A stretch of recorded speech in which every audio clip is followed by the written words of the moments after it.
Good evening, everyone. So, unfortunately, not a very cheery subject today. What we're talking about? We're talking about the new dangerous green industrial revolution, which is looking to absolutely destroy and decimate huge swathes of the Welsh countryside, and especially Mid Wales, which is not protected by national park status. So we're on about the complete devastation of huge areas of mountains, hills and moorland, ancient moorland, through super pylons, through super wind farms and battery storage facilities and solar panels. So this is an industrial revolution that's targeting the countryside and not urban areas, which is really terrifying. So what happens? Energy companies come in. Butte Energy is the main one, but there are others that are available as well, which we'll learn about in a minute. They come in, they create their projects, see what they want to do. And what they're doing is they're submitting multiple projects to the Welsh Government.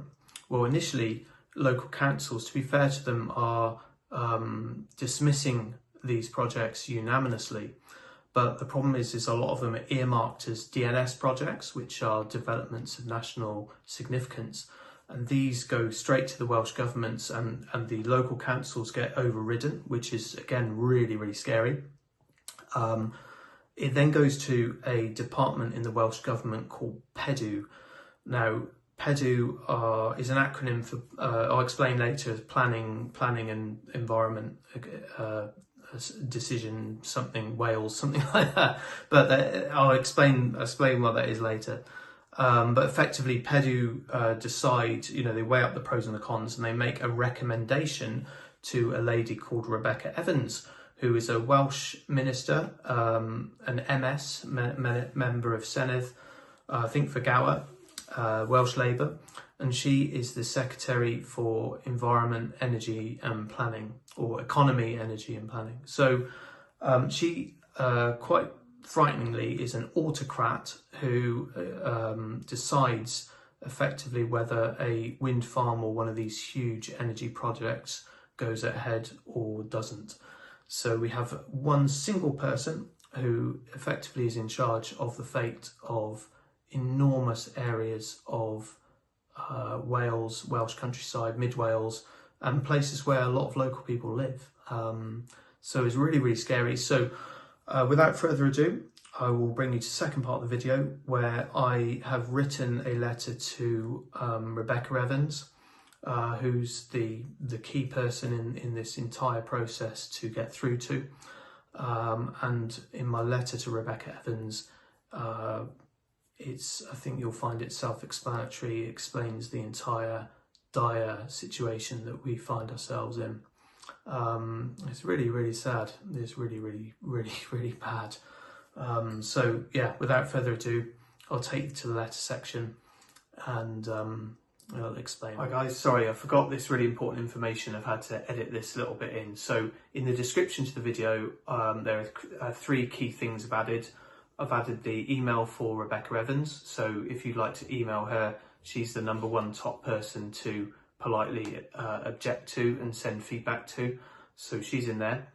And two fantastic charities, CPRW, Campaign for Protection of Rural Wales, and Rethink Wales. So both are against industrialisation of the Welsh countryside, and they're against wind farms, solar panel developments and super pylons. So they're fantastic charities. Follow them on their websites. They also will tell you updates of objection windows, where we can send objection emails to PEDW regarding various individual wind farms. So they're really, really good charities. We can donate to them as well. That helps the cause. And obviously, if you've got time to email Rebecca Evans, that would be great as well. So without further ado, I'll take you to my letter to Rebecca Evans, which I hope you find helpful, and it explains the dire situation in, I think, pretty good detail. Okay, so here we are. So this is the letter to Rebecca Evans, Secretary for Economy, Energy and Planning, Welsh Government. She's a Welsh Labour MS. So she is in charge of whether a wind farm goes ahead or not. So the most important person, an autocrat effectively in this entire process, who holds the fate of huge areas of the Welsh countryside in her hands, which is really terrifying. You know, it sounds like something from a dystopian state like Russia or North Korea, or in Keir Starmer's Britain at this exact moment in time. So anyway, without further ado, I will try my best not to moan. I'm going to go through the letter just with you, and it is self-explanatory really. You don't really need to discuss it any further. So I've got with me to get me through this a Glen Cadam 10-year-old Highland single malt. It's very, very delicate malt. It's really, really nice. It's got strong. It's got lovely cereal grains, vanilla, and like kind of a pear drops aspect to it. So I tell you, we're going to need a bloody stiff drink to get through this, because it does not make nice reading. Okay, let's get going. Dear Rebecca Evans, MS. I hope, just before I start, I'd say my reading is terrible. I don't know, I am a doctor, but I don't know how I got into medical school with my ability to read out loud. I never do any of the readings at my church. They keep persuading me to do them. But my reading age, not in my head, but when I try and read out loud, my reading age is probably worse than some of your children who are sort of age 7 or 8. So yeah, I apologise in advance. So okay. Dear Rebecca Evans, MS. I hope you're well. My name is Adam. I'm an Englishman living in Wales for 5 years. I've settled in the town of Cwmbran and I've met my wife here who is Welsh and is from the area. We have 2 Welsh children. I therefore feel I've become an adopted Welshman, and I work locally as an NHS doctor at a certain location which I probably shouldn't broadcast on the internet. I'm writing this because I have huge concerns for the potential destruction and industrialisation of the beautiful landscapes of Mid Wales, from pylons, solar panels and wind turbines, in what can only be described as a new green industrial revolution. I shall explain further. My greatest passion and relaxation from work and family life is walking in the Welsh hills and the mountains. I've done this for 15 years. Previously driving over from England. I've hiked hundreds of hills, mountains and even river routes across huge areas of Wales, Brecon Beacon, Snowdonia, Mid Wales, Pembrokeshire and the South Wales valleys. I have a YouTube channel called Brecon Beacons and Beyond, which I celebrate these wonderful locations as well as sharing them and these inspiring places with others. I've certainly fallen in love with the Welsh countryside and I hope to inspire my own children to follow me in my footsteps and enjoy all that I've loved and I've experienced.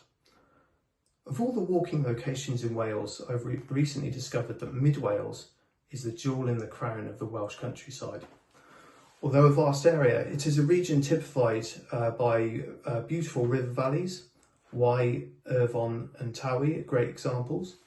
Ancient moorland, mountains, green rolling hills, Bronze Age cairns, areas of genuine, unspoilt, remote wilderness landscape. And that's what it is.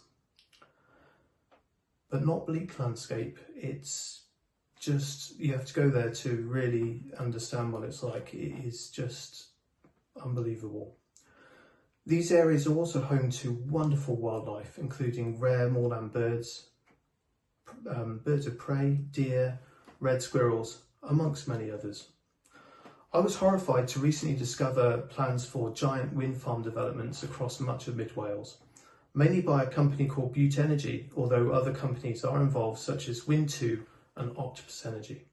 The main projects I am aware of are the following. So, Banca Celyn, which is near Bilthwells, 27 times 200 metre windmills, plus extensive solar panels and battery energy storage facilities.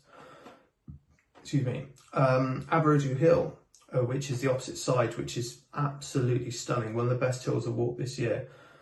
18 times 200 metre windmills on what's a relatively small hill. Gilwern Hill, just slightly north, I believe, from that area, 16 times 200 metre windmills.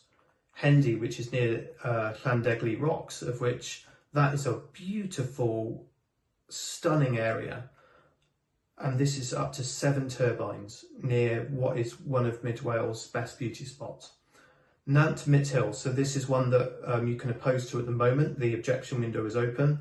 And this is in the wonderful Radnor Forest, which is a fantastic sort of borders uplands area of stunning sort of valleys and moorland and forest. 31 times 220 metre windmills. Sennybridge Garrick Fowler, 22 windmills.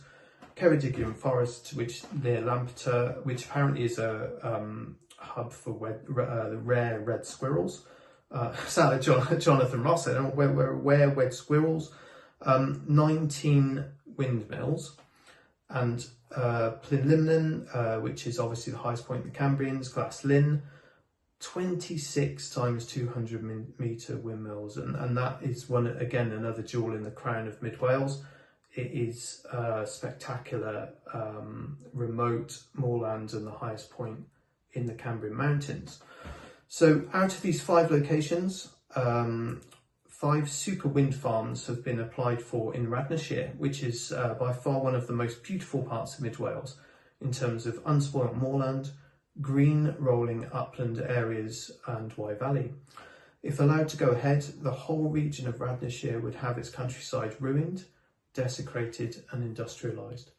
It appears that Radnorshire has been particularly targeted by the energy companies. It is a small county and it cannot sustain this level of industrialisation. If all 5 projects are allowed to go ahead, the whole county's countryside would become a ghastly, weird and dystopian windmill land. I'm gonna have a drink.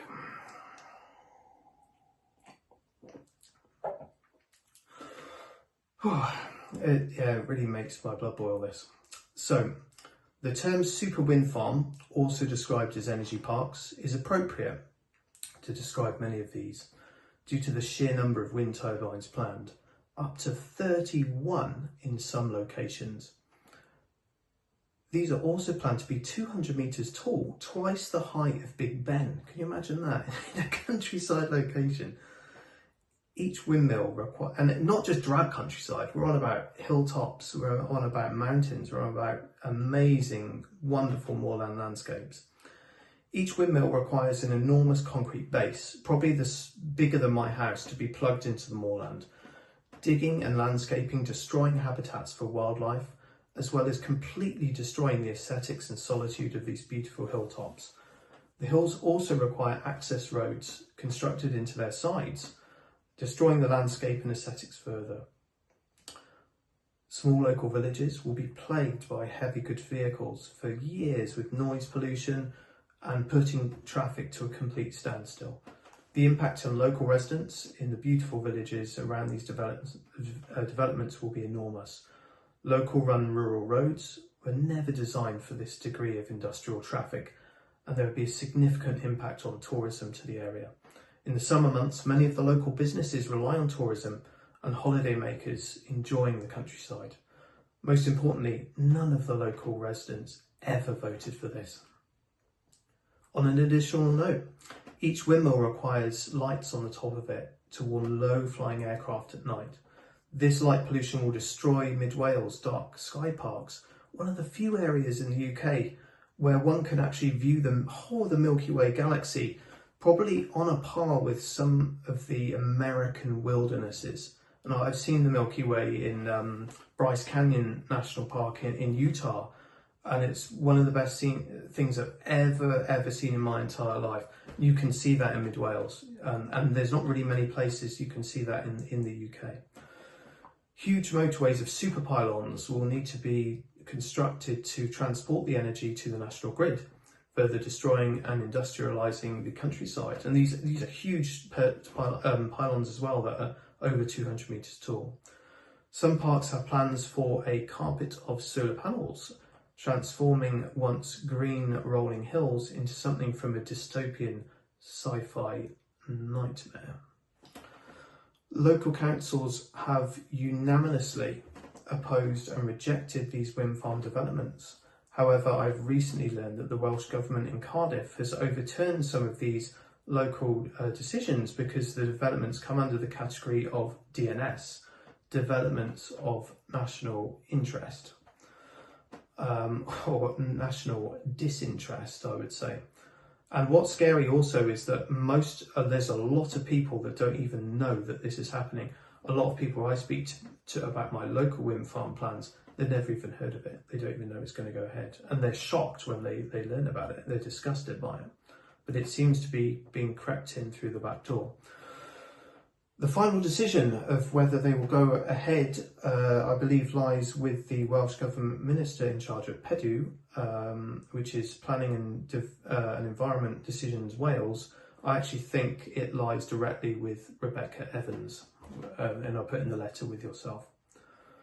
I know that the Welsh Labour Party is really pushing the green agenda, but surely this is not the way to go about it. We cannot industrialise and destroy the most beautiful parts of our countryside for the sake of green energy.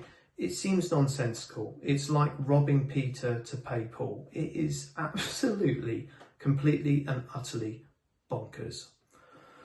There are better options available, including offshore energy, and there are plenty of relatively drab locations to place windmills, for example, in areas around Newport, Cardiff and the Severn Estuary. I drove across England to visit my mother in Suffolk last week, and I drove along the A14 there, were vast areas of wind and solar farms.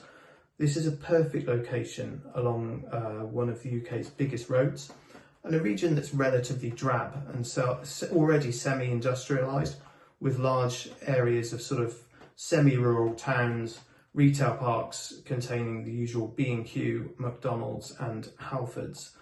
This is a perfect area to put wind farms, not Mid Wales. Mid Wales is beautiful, is peaceful, is quiet, is remote. It is completely and utterly unspoiled as it is at the moment. Please do not turn it into a drab industrial part of Newport, Cardiff or the English Midlands. In my view, Butte Energy has no right to decimate the country of Radnorshire. It's a Scottish company. Not that I've got any problem with Scottish people, far from it, but it's a Scottish company operating in Wales with major shareholders, I believe, in Denmark, and it should have no claim on the heart of Wales. The wind turbines are manufactured in Denmark, probably parts from China also, so there's no benefit in creating jobs for Welsh locals. I believe that Wales is actually self-sufficient in energy, so where would the excess energy be created from these super wind farms? I would imagine it's being shipped off to England, which again does not benefit the Welsh people, and that's saying it from an Englishman. This is not going to benefit the people from Wales, and certainly not the locals who are fiercely against these proposals. Would we see a fall in our energy bills because of these new energy parks? Absolutely not. I can understand the need for renewable energy, but this is the worst possible way to go about it. On a wider scale, in terms of global impact of Wales becoming net zero, it's the equivalent of throwing a deck chair off the Titanic. With the world's biggest producers of CO2, which are China, USA, India and Russia, continuing to churn out huge and ever increasing volumes of pollution, nor will any of these producers of CO2 be inspired by Wales becoming net zero to reduce their own emissions. It's going to do nothing. USA, China, Russia, Wales, they don't care. It's irrelevant.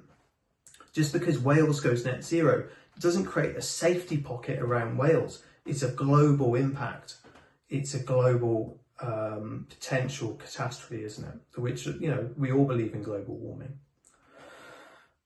Ah dear. We would have a future of inevitable global warming caused by non-UK countries, brackets, beyond our control, close brackets, and a destroyed Welsh countryside. Therefore, industrialising the Welsh countryside will not save Wales from the impacts of global climate change. Wales is totally insignificant on the global stage, yet totally significant in terms of its natural beauty, which must be preserved at all costs. It upsets me that a permanent decision to destroy and industrialise the aesthetics of huge parts of Wales can be made by just a few, or even just one politician in Cardiff.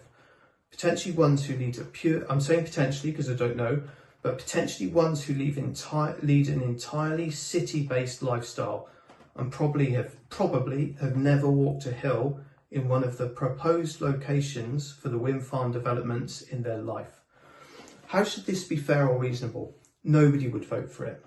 I urge you to please think carefully about these developments and stop the industrialisation of our countryside. It is really not worth it, and it is not worth the money it may generate. Wales becomes nothing special without its landscapes. Imagine a future Wales where one can walk only in industrialised town or city, or in industrialised countryside. It does not bear thinking about. Right, we're on to the conclusion. Little sip. Thanks for joining me through this. Just lubricate the airways. So, okay, in conclusion, the landscapes of Mid Wales are ancient, epic, legendary. They are Wales itself, the heart of Wales. What is Wales if it's not for its beautiful, spectacular landscapes? They are enough to inspire a child's imagination of Welsh dragons swooping off misty mountain tops into the craggy valleys below, majestic birds of prey, feathers glistening in a summer's sunshine. Welsh legends such as Llywelyn the Great and Owain Glyndwr riding on horseback through the moors, and certainly enough to inspire this Englishman to dedicate his life to walking them. I beg you with all my heart and mind to please put an end to this madness and stop these projects in Mid Wales. Surely as the Secretary for Economy, Energy and Planning, you have the power and the ability to do so. Please do not break the heart of Wales. Yours sincerely, Dr. Adam Radford. So there you go. So that's my letter. Please share this video far and wide. I only have a small following, but the most people that can appeal to this and protest it and send objections, the better. And in the description to the video, I will put the email for Rebecca Evans, and please send her polite and encouraging messages of support to reject these projects. She needs positive messages sent her to positively encourage the disincentivization of these projects. We need to stop them. We need to send her polite messages. Please, I would encourage you to send messages to her. We need to get this stopped. If you made it this far, thank you very much. Please share this far and wide, and it's been a pleasure. Let's hope it stops. Let's put an end to this madness. Thank you.